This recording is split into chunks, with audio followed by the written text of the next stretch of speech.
questions. Uh, we will move to the next session. Professor John, you are here. Are you here? Okay, yes. Okay. It is definitely my pleasure to introduce our keynote speaker, Professor John Williams. John is a professor of education and the director of graduate research in School of Education at Columbia University in Perth, Western Australia. Um, he is elected to the International Technology and Engineering Education Association Academy of Fellow for Prominence in the Profession. He has extensive experience as a director, supervisor, and external examiner in STEM and technology education in a number of countries. His research interests are technology education, STEM education, PCK, pathway in teaching, e-portfolios, network inquiry learning. His topic today is titled Technology and Engineering in STEM. So over to you, John. Thank you very much, Pat. It's nice to be sharing a stage with you today, even if it's a virtual stage. Thank you for your welcome, and thank you for the conference organisers giving me the opportunity to talk with you today. It's very sad that we're not doing this beside the beach in Krabi, but we had hoped that that might be possible for this year, but it hasn't worked out that way. So let's hope that next year we can be doing this face to face. Nevertheless, it's nice to see many friends and colleagues' pictures on the screen today. So I look forward to talking with you. I'm going to talk about technology and engineering in STEM. Technology education is my area, so that's one of the reasons I come from that perspective. But also I think in the STEM context, technology and engineering are the most problematic subjects. So let me just share my screen.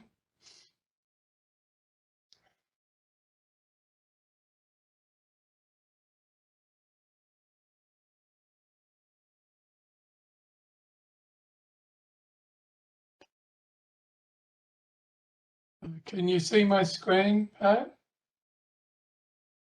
Yes.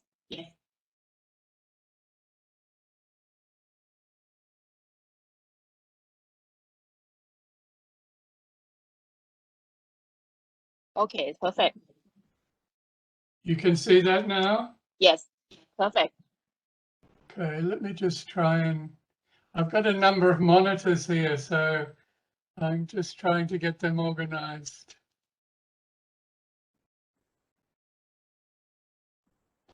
Okay, so technology and engineering in STEM. And I think these two subjects are often problematic for a number of reasons. Let me just summarize those reasons quickly. Firstly, they are less well established as curriculum subjects. Science and maths have a long history of curriculum subjects. Technology has a more recent history, and engineering an even more recent history than that. So these subjects are less well established. There are fewer school teachers who are trained in technology and engineering. So therefore, there is less understanding generally about the nature of these subjects. The content of technology and engineering is also more ambiguous. So it's not defined and it's very, very broad.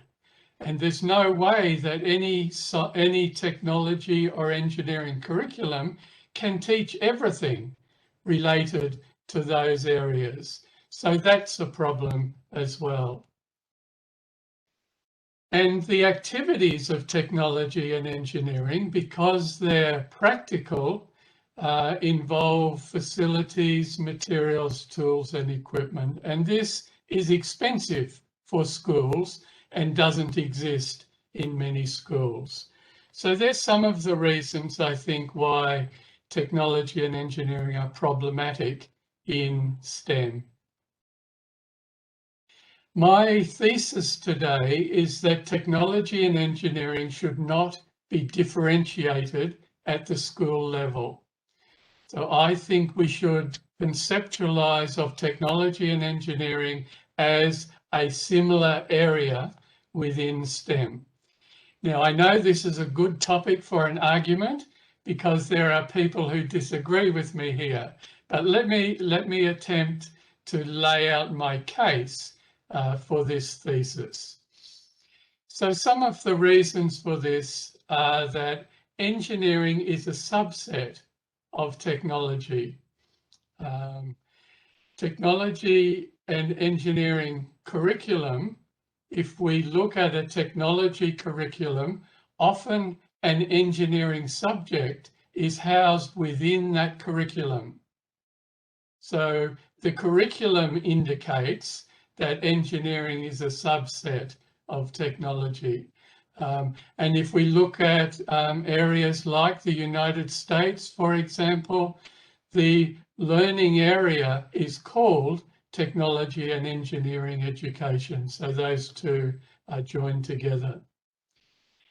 The processes of technology and the processes of engineering are very similar. It's a design process and there's not much difference. And I'll talk some more about that shortly. There are significant content overlaps between technology and engineering, and I'll talk more about the content as well. And if we remember that at the moment we're talking about the school context. So if we talk about the university context or if we talked about workplaces, then we may not be able to say that there's no difference between technology and engineering. But in our case, we're talking about the school context. So in this case, in this context, I think there's a case for those two to be integrated. So what I'd like to do is look a little bit at processes, look at content, and then look at notions of literacy in order to, at the school level, there's no difference between technology and engineering. My cameras, I've got two cameras here and one's skipping from one to the other. Sorry about that. Okay, so first of all, the process. Let's have a look at some information related to processes. Here is an engineering design process, for example, and you can see the activities here, inquiring, researching, thinking about possible solutions, planning, creating, testing, and so on. You're familiar with all of those. Here's a technology design process. You can see it's involving investigating, generating, planning, producing, and evaluating. Here's a more detailed engineering design process, but you can see the basic characteristics remain the same. Researching, brainstorming, considering alternative solutions, making, evaluating, and so on. Here's a technology design cycle, and you can see the design brief, research, specification, designing, planning, and making are the elements of that design process. This is another example of a design process, which I think is a more realistic one than those other ones that I've just shown you, because it's very complex. So we start down here go through all these activities and end up here. But the realism that's indicated in this idea of a process is that you can't predict it, because some days students have really good days, so they shoot up a ladder, they make great progress. Other days, nothing works well. So they end up sliding back down the snake and have to almost start again. So I think the elements of design which are indicated in this model are useful for us to consider when we're thinking about the implementation of a design process. This is also a design process. When I have my students develop a portfolio for the project that they're doing, I get them to include in their portfolio the process that they have followed. And this was one student's extract from his portfolio. So he starts down here, goes through all these steps, and then ends up over here. And what we look at together in these classes is, even though students are working on the same problem or the same project, their design process is always very different. So I think that's something that we can pay attention to when we're thinking about design processes as well. So in all these process models, we looked at engineering design and technology design. What activities do all the models have in common? And if we boil it down, this is what they do.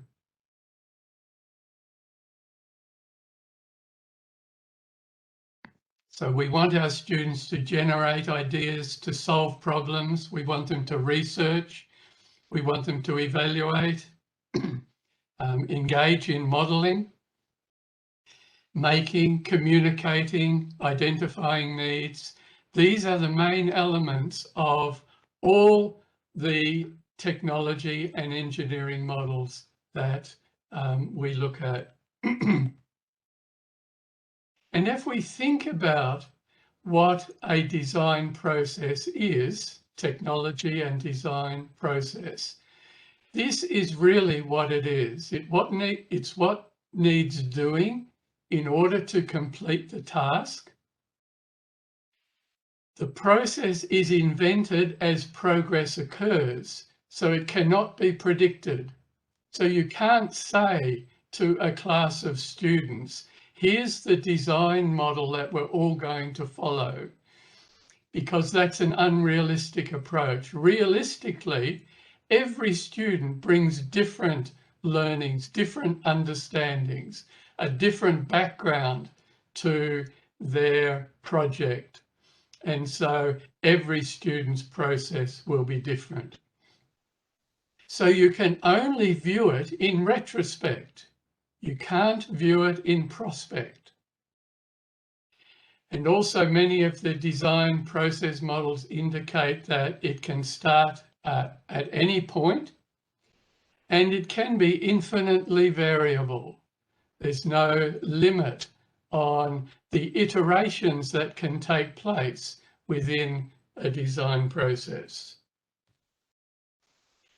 Therefore, a design process can be a technological or an engineering process. So to support my thesis here, I'm saying that there's no difference in a design process, whether it be an engineering process or a technology process. Okay, let's have a little look at the content of technology and engineering now. So technology and engineering is all these things. Airplanes, automobiles, medicines, MRIs, paper, plastic, building, road construction, turbines, toothbrushes, agriculture, electricity, and so on. you get my point, I think, that the areas of technology and engineering in society are very, very broad. There's a lot to it. So in short, technology and engineering is everything that humans do or make to change our environment to suit their own purposes. So that's the definition of technology and engineering. It's students using design thinking. I don't think anyone would argue with that, to generate and produce design solutions for authentic needs and opportunities. So that's the essence of both engineering and technology education, using design, producing solutions for authentic needs or problems. We also have to bear in mind that technology and engineering education are both essentially practical components of the curriculum. They have a legacy of a practical history. Technology and engineering are both related to doing things.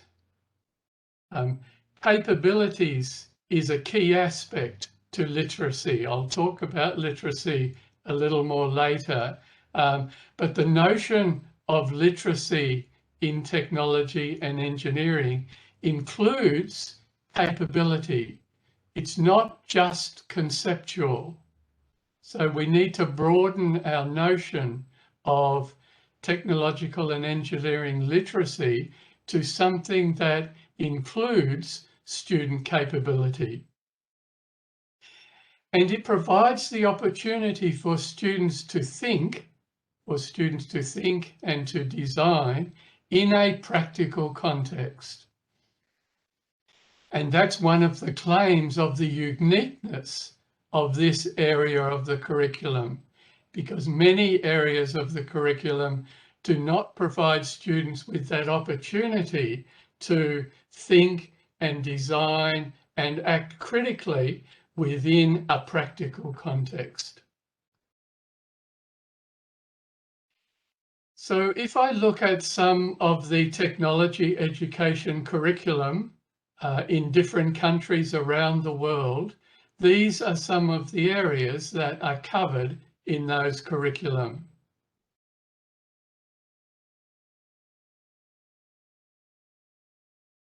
So if I do the same for engineering education, then I come up with this list. So did you notice the difference in the list? There's engineering education areas and there's technology education areas. If you can't find a difference, then that's the point.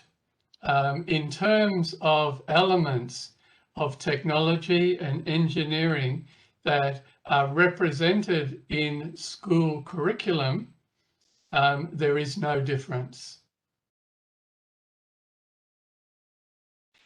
Therefore, my conclusion related to content is that I will concede there are some differences in the content of technology and engineering. I'm not saying that they are exactly the same thing, but I think at the school level, the differences are not significant.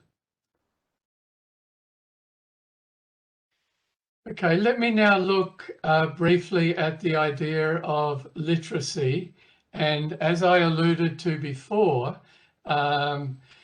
literacy for technology and engineering involves this iteration between thinking and doing. That's what develops the notion of literacy in our students. So this is the goal of technology and engineering education, is literacy, or as it has been termed, technacy. I quite like the term technacy because it parallels notions such as literacy, numeracy, multiliteracy, IT fluency. The idea of calling the goal of technology and engineering technacy, I think has some appeal. We have to remember that literacy occurs along a continuum. So no one is ever completely literate. So we have expectations of the levels of literacy of different students at different levels of education. And in this case, literacy involves an understanding of technology and engineering. And the rationale for this goal of literacy is that, as you know, and I'm not telling you anything new here, I know, our world is increasingly technological. And so not to address this element of society in education would be doing our students a real disservice. So students need to be literate in order to function in a world as consumers.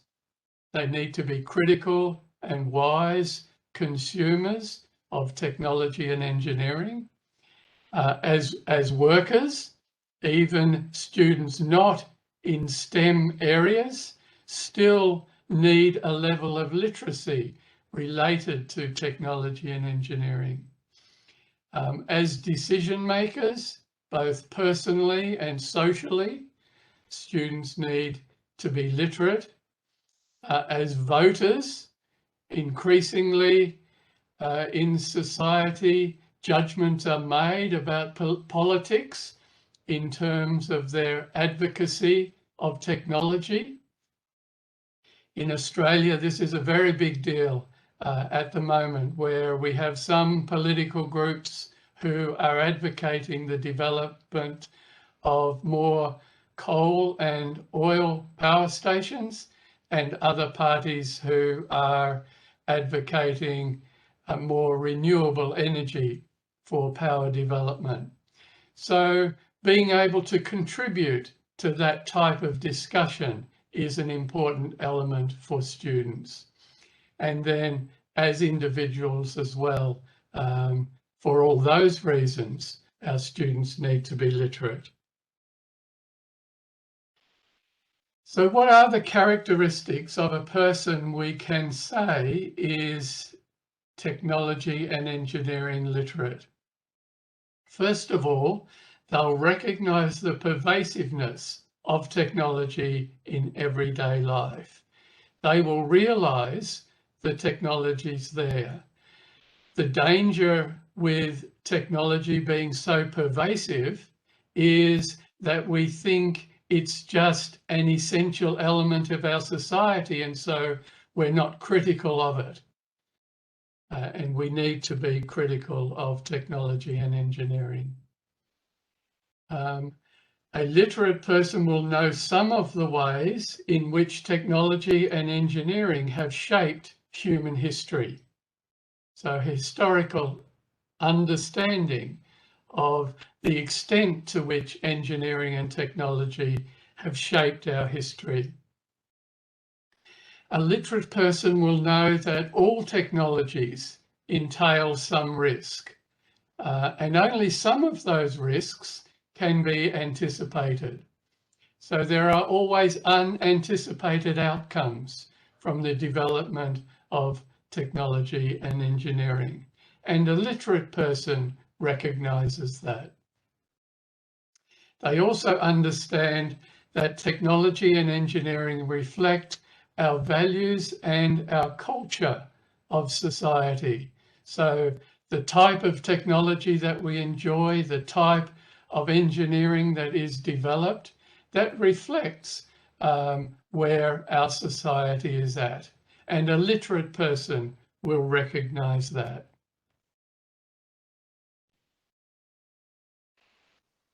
a literate person will be able to weigh up information about the benefits, the risks, the costs, and the trade-offs of technology and engineering in a systematic way.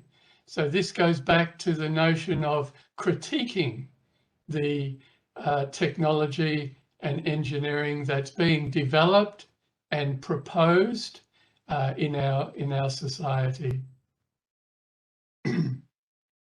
They participate in decisions about the development and use of technology and engineering. So a literate person will have that capability to participate in an informed way.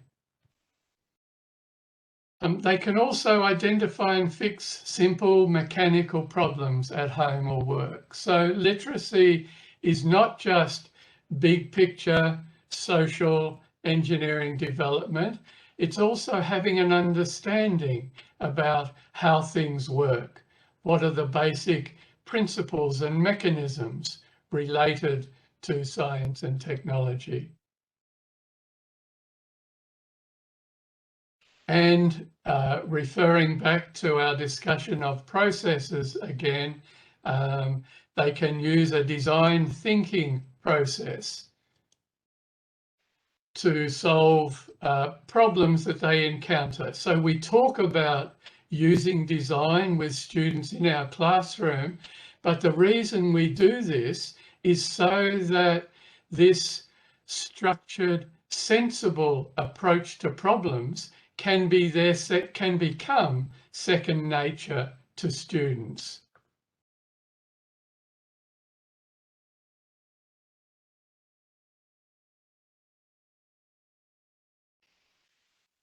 Therefore, related to literacy, literacy is the goal of technology and engineering because of the nature of society, and all students need to be literate. This is why I, as a technology educator, advocate that technology education is important for all students, not just as an elective for those students who are inclined to be interested in technological things, but because technology is such a significant element of society, then all students need to be literate in these areas. Let me conclude with some misconceptions related to technology and engineering in STEM. First of all, engineering design and technology design are different. This is a misconception. So they're at the school level. Remember, this is the context that we're talking about. If we were talking about university, this may not be a misconception, but I think in the school context, engineering design and technology design can be the same thing. Technology is just information technology. This is a misconception about what technology education is. When we were talking about content a little earlier, all those areas are areas of technology.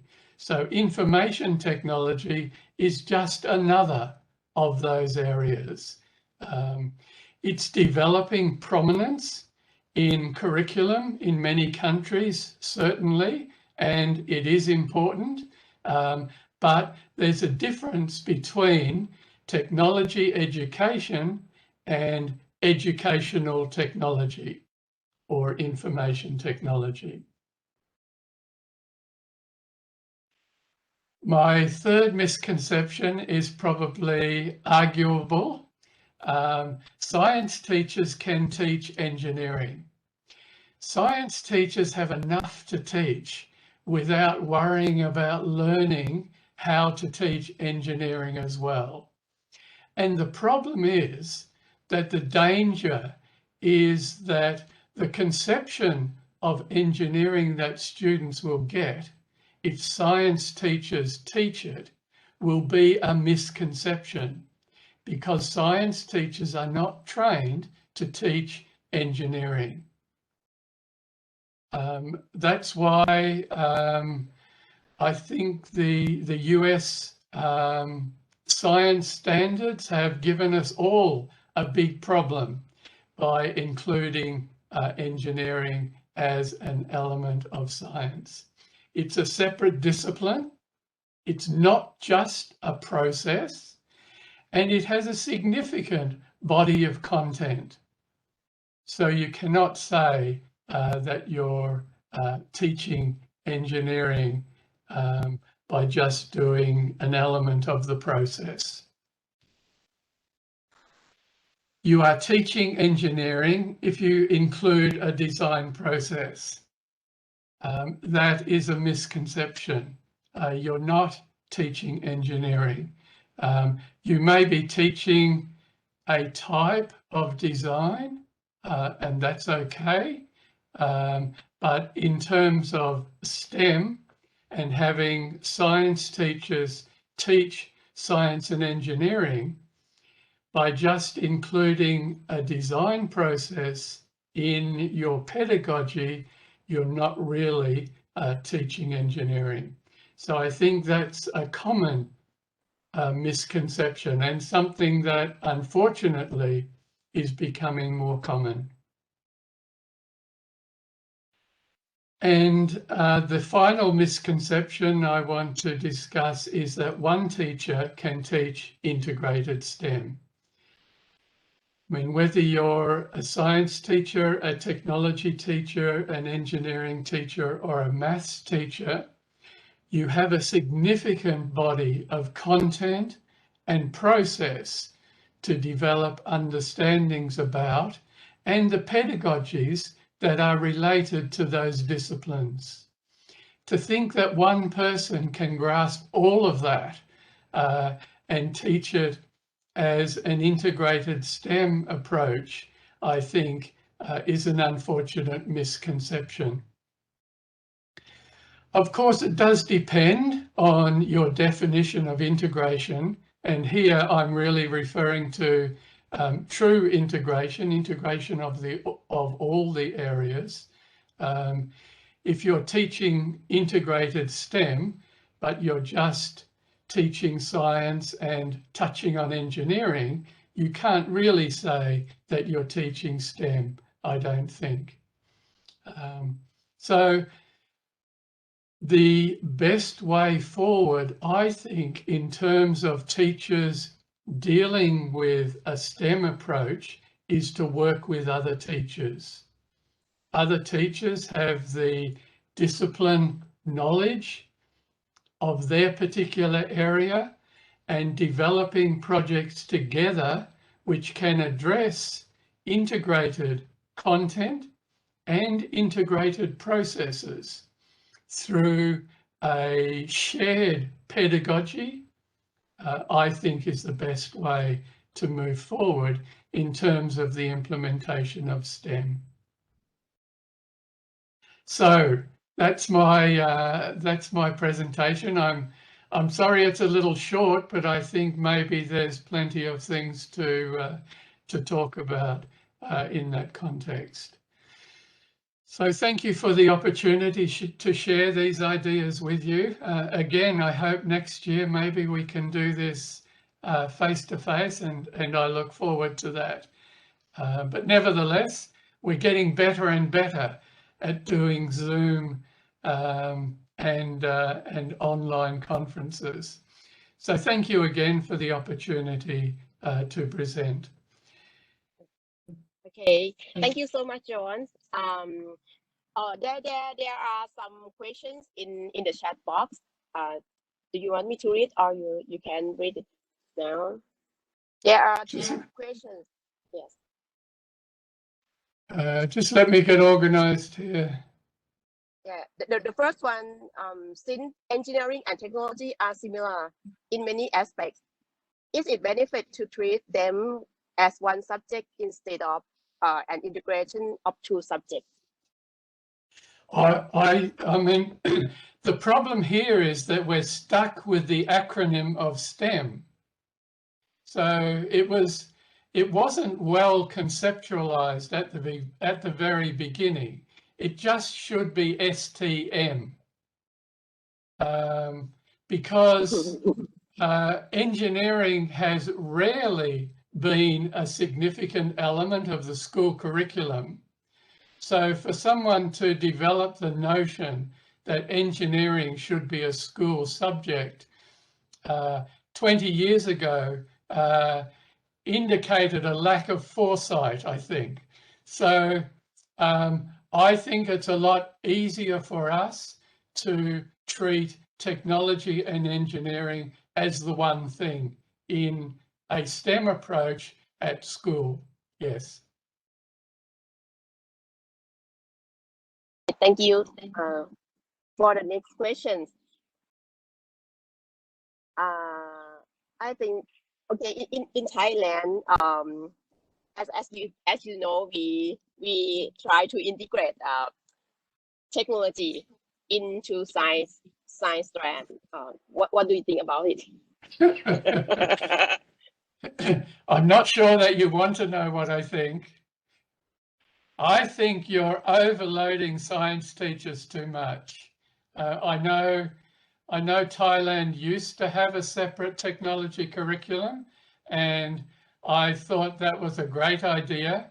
But to integrate technology and science together and expect teachers to do justice to both of those disciplines, I think is quite problematic. There has been some research done on curricula where technology and science have been integrated at the primary level. And it is more common at primary because the opportunities for integration are a lot more present at the primary level. But the research has indicated that when science and technology are integrated, teachers mainly teach science. They don't really do justice to elements of technology. And that's quite understandable because science teachers have not been trained to teach technology. And now to also include engineering in the science curriculum, it's just becoming too much for teachers, I think. Thank you. For the question, I think she means about the TPAC, technological, pedagogical content knowledge and STEM. And can you find a relationship among them? Yes, I mean, as you know, TPAC developed from PCK. So the idea of pedagogical content knowledge as an area that teachers need to understand in order to be able to teach well was the initial concept, and then technology was added to that. Now, the definition of technology that's included in TPAC is not technology education, it's educational technology. So that goes back to that critical difference that I was talking about before. So when you talk about TPAC, you're talking about information technology, not the discipline of technology education.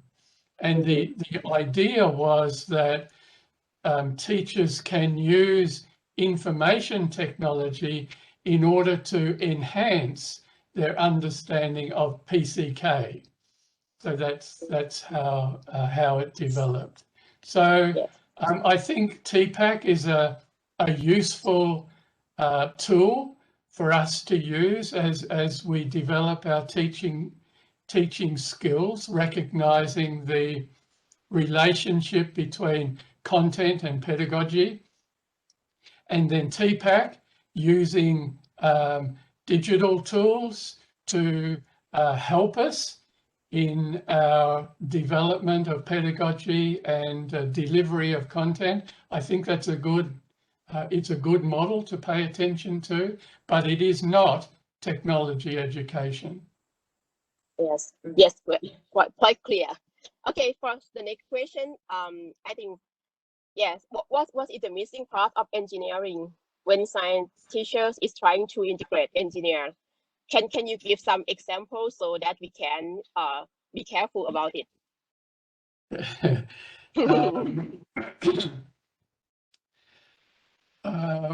Where to start is what I'm thinking in answering that question. I mean, engineering is such a broad area, like technology, that there's no way it can all be taught. So curriculum developers or teachers have to be quite selective about what elements of technology and engineering they're going to teach. However, there are some fundamental principles of technology and engineering related to processes, related to mechanisms, for example, related to structures, for example. I mean, these are fundamental topic areas of technology and engineering. So, excuse me. We can't try and teach it all. And if you look at the curriculum, the technology and engineering curriculum in different countries, they model the content according to what's relevant to their students. For example, I did some work with the government in Seychelles, developing their national curriculum, and fishing was a significant aspect of their society and their life. And so the curriculum developers considered that fishing should therefore be an element of their technology curriculum. Now that's not going to fit every country, but it's a good example of the breadth of technology and engineering and the opportunity, therefore, to make our teaching relevant to students by choosing areas of technology and engineering which they find relevant and interesting. Okay. Yes, thank you. Next question. She asked about during the pandemic. Do you have some suggestion for teaching STEM online? It's very difficult. I think some subjects are more inclined to be more easily taught online, but because of the practical elements of technology and engineering, and these are essential elements of these two disciplines. They're not options. The practical element is essential. So how do you do that online? How do you help students think critically in a practical context online? I mean, it's pretty well impossible, I think. So we have to do what is possible by acquainting students with practical contexts.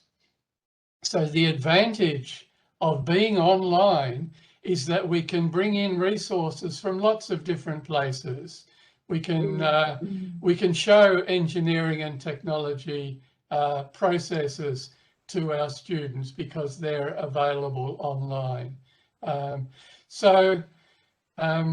Unfortunately, when we're teaching online, we have to retract from our ideal and go with what's possible. But there are some elements of being online which are useful. For example, bringing the outside world in to our online classroom, bringing experts in to our online classroom. All of that is a little bit easier when we're teaching online. Okay, thank you. For the next question, I think Pat, can you hear me? Can you hear me okay? My camera's frozen, I think. I hear you clearly. Okay. Okay. For the next question, I think you already answered it about the suggestion for the science teacher who want to teach STEM classroom. So I am gonna move to the next question. Thinking is so important, but Thai students trained to do things without thinking. Yes, she asked about thinking. When they were assigned any challenge STEM activity or task, could you share how to deal with this problem? I think some problems like that can be overcome if we make sure that we're teaching contexts which students are interested in. And that's the advantage of the breadth of technology and engineering content, because there's no excuse for us as teachers not to be teaching something that students get excited about. And if they're excited about what they're learning, then their willingness to think deeply about that will be easier to accomplish in the classroom. So this is I think this is a contrast with science and maths, which are more historically content oriented. There's more of a defined content for those disciplines, whereas for technology and engineering, the content is really ill-defined in terms of the curriculum. So that's an advantage in a sense, because we can choose to work in areas or contexts that we know our students are excited about. Okay. Any questions for? Okay. Another question. In your point of view, what are research trends on STEM education? The research trends. Yeah.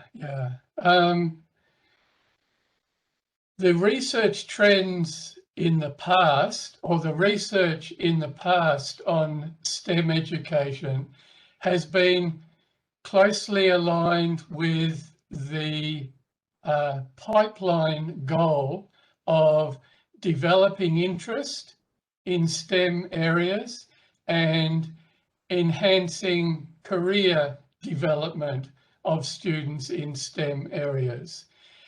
And that's been because that was the initial rationale for the introduction of STEM. We need more scientists, we need more engineers, so let's introduce STEM in schools and we'll see if those areas develop.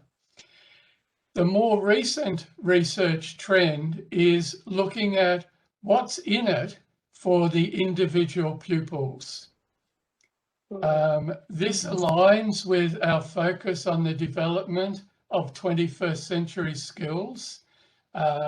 These are the skills and the understandings that we want our students to develop in our STEM classes, and research in STEM is slowly moving to looking at the effectiveness of STEM in terms of developing those capabilities. So I think we're going to see more STEM research in the future related to that area. Okay, thank you. For the next questions, in Thailand, we familiar with the educational technology. So could you please suggest how to help the teacher to to understand the differences between educational technology and technology education?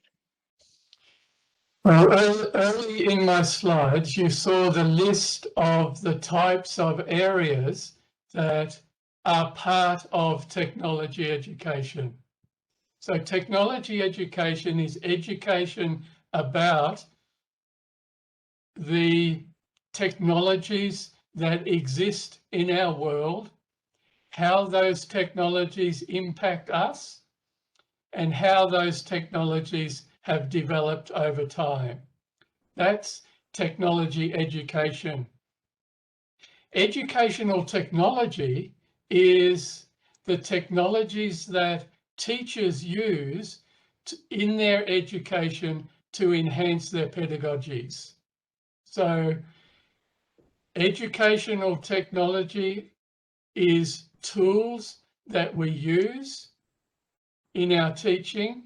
Technology education is a discipline of the curriculum about technology in society. Okay, thank you.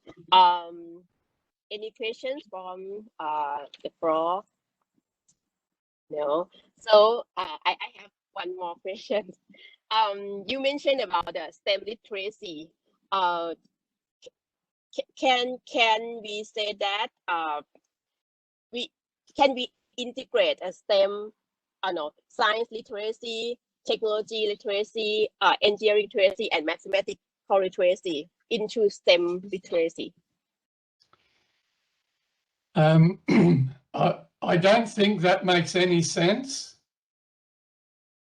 because if you look at the fundamentals of science, the fundamentals of technology and engineering, and the fundamentals of mathematics, which go toward developing scientific literacy, technacy, and numeracy, some of the fundamentals of those different literacies are quite different to each other. So the idea to combine them all and call it STEM literacy doesn't make much sense, really.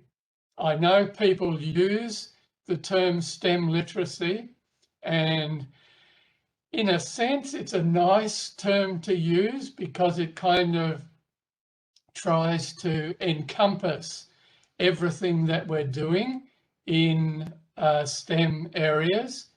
But when you look at the specifics of what it actually is,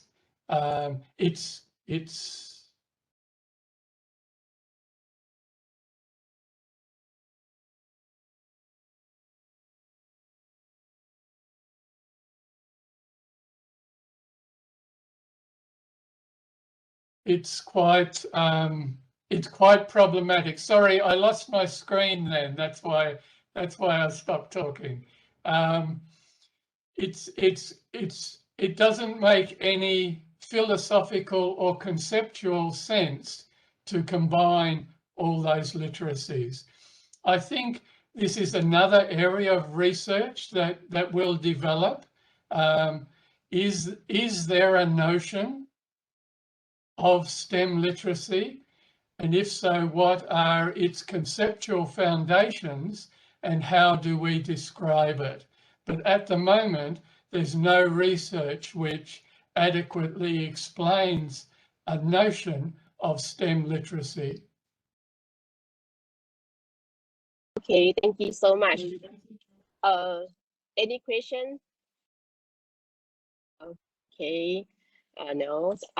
Okay, on behalf of the ICT committee, I would like to thank John for a fantastic and informative presentation. Thank you so much, and hope to see you next year in Thailand. Thank you very much for the opportunity again to talk to you. I hope some of the ideas have stimulated some discussion, and I look forward to keeping in touch with many of you and continuing to work with you. So thank you very much, Pat. Thank you. Goodbye. Okay.